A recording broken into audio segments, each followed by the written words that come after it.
So I was trying to think about what I was going to speak about today, and I thought, what a better place than to start with the number 13.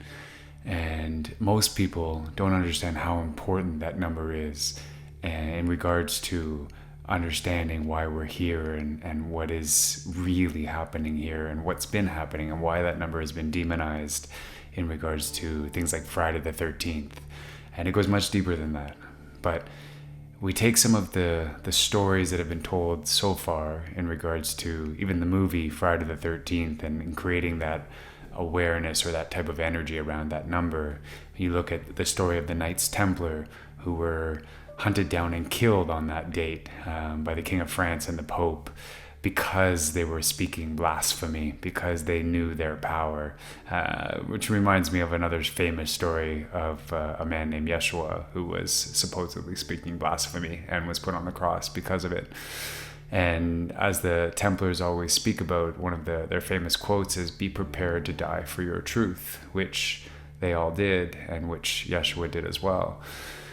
So the story of 13 and Friday the 13th, really, if you take the word Friday, which breaks down into vendredi in French, which is Venus, and 13, which is the number of wholeness, and most people regard Venus as a feminine energy, but when you understand that Venus does an 8-year progression around Earth, and in that 8-year progression, it is 13 Venusian years.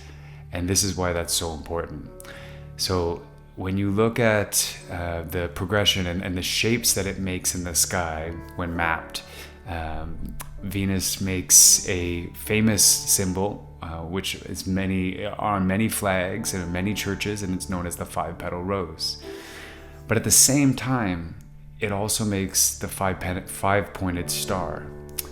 And many have demonized that symbol as the star of Satan, but it's the star of Lucifer. And Lucifer literally means the morning star, which is Venus, or the light bearer. And it's making these two symbols, and it makes a lot of sense when you put these into context. The 5-petal rose is a very feminine shape, and so it's a feminine energy. And the 5-pointed star is a very masculine, rigid shape, and it makes sense that it's the divine masculine. But as we are venturing into a understanding of union that many religions and many cultures speak about, that union within that they speak about is finally getting back to that understanding that there is only one energy, and that duality never existed, and that it is part of the illusion that we've been experiencing, this projection. And when you come to the understanding that even where science is now at, it's speaking that we do not see with our eyes, we project. So we are projecting this whole experience.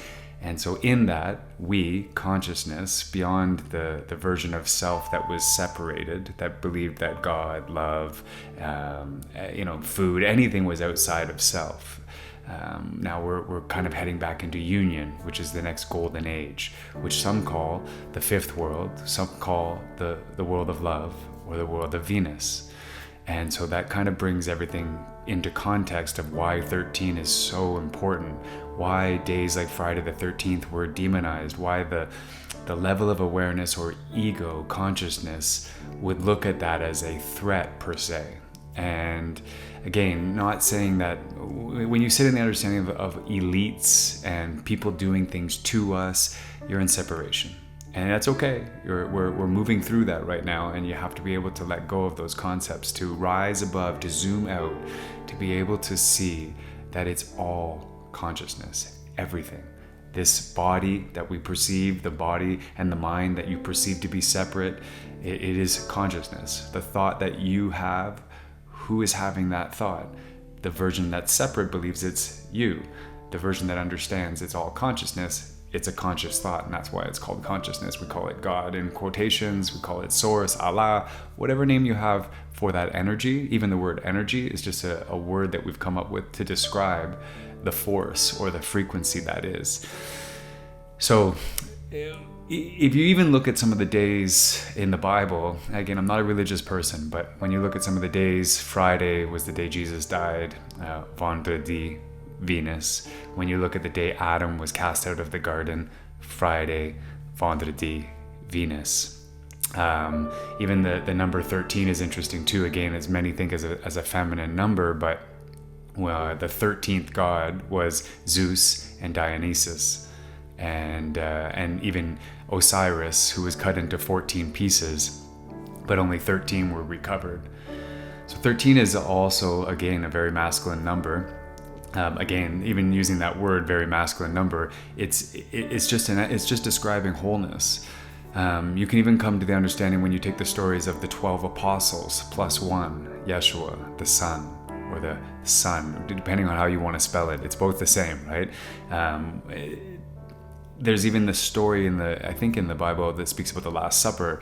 It was the 13th guest, Judas, that, kind of created this, negative story about Jesus being put on the cross because he was backstabbed in a way. But when you zoom out and you understand that consciousness created all of that, it wasn't actually, there was no fault in it. It was just an evolution of a story that needed to take place.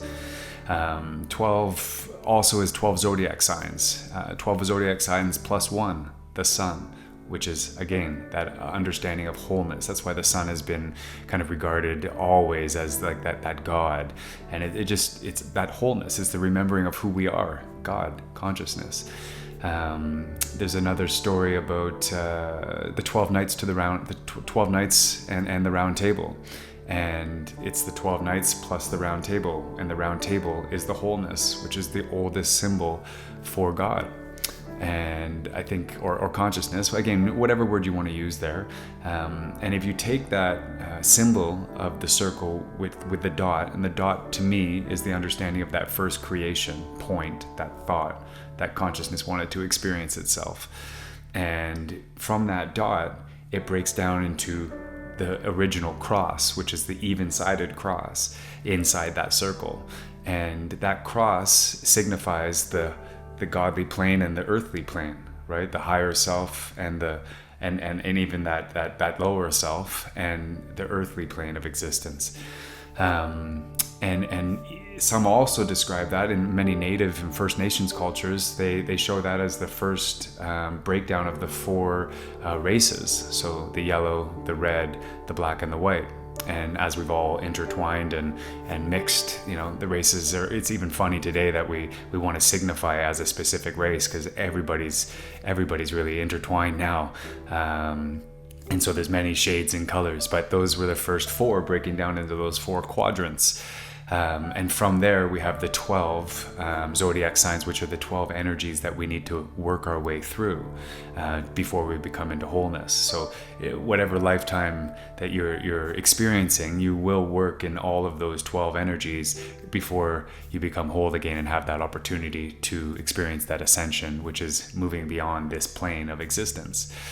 There's also 12 parts to the nervous system. And even inside, when the skin and the body is removed, the nervous system looks and is the tree of life. And it has the roots and the branches and into the brain. It's quite amazing to see, actually. But so those are the 12 parts of the nervous system. And the 13th, which is regarded as another part, but is greatly connected to the nervous system and it really coincides with it, is the pineal gland. And for some, we have represented that as our direct connection to God. Again, that's a specific level of awareness, because when you realize that it's all consciousness, it isn't your direct connection to God. It's the version of you that believed it was separate, that thought that was its tool to connect with God. And at the time it was. And as you meander through this awakening process that we're all going through, you kind of come to understand that your thoughts as the ego weren't your thoughts at all. And that can be a little bit unsettling for some, but it's part of the process.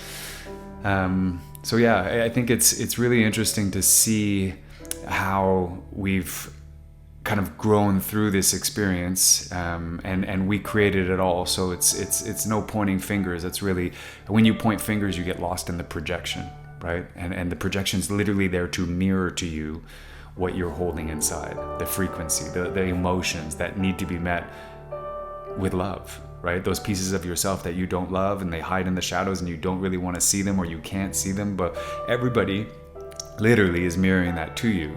And so that's really, we've came to see and to love all pieces of ourselves, to come back into the understanding that we've always been whole, right? It's all consciousness. And I really feel like, we even take this concept of the Knights Templars and think about what they did. They understood their wholeness, and what they did across the world was amazing on so many levels.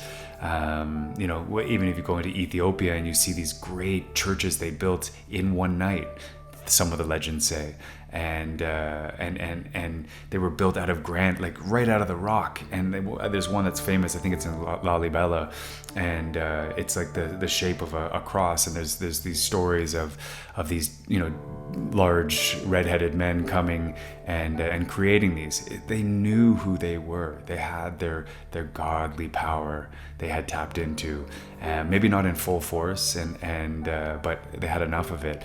And even though there's wars that they fought, there's the war between Scotland and England, where Scotland got its independence. There's a lot of misunderstandings that how they actually won that war with so little men. The Knights Templars were there to help them kind of get their independence. It was a very needed process in our evolution. And going back to even the Masons and these secret societies that everybody's so fearful of. They feel like they're running the world. The Masons have their letter M, and funny enough, it is the 13th letter. Is that by choice or by chance? It's very specific, because they understood the energy. And I think there's a man named Albert Pike, who was a famous American general, and he wrote a book and spoke about how they understood that this time was about raising the divine feminine energy. And hence why you see a lot of the movies, even over the last 5 or 6 years, where women are playing the more dominant characters. The Ghostbusters movie, there's a few others. You're just noticing more of that female role. And the misconception there is that it's not about raising the feminine energy. It's about, for me, the perspective is that the pendulum that swung already to the feminine energy was during Lemuria, before Atlantis. And as every cycle comes to an end, the masculine or the male was taken advantage of in that sequence. And now as the pendulum has swung to the opposite side, which is that masculine or patriarchy, the period where we worship a male god instead of the matriarchy where we worshiped Sophia, that feminine goddess. The pendulum has now swung so high that now you can see it's almost like the women are being taken advantage of. And it's not so much that they need to rise up, but the masculine or the pendulum needs to settle into balance, which is the union within. And you can see that it's when they say walking a fine line.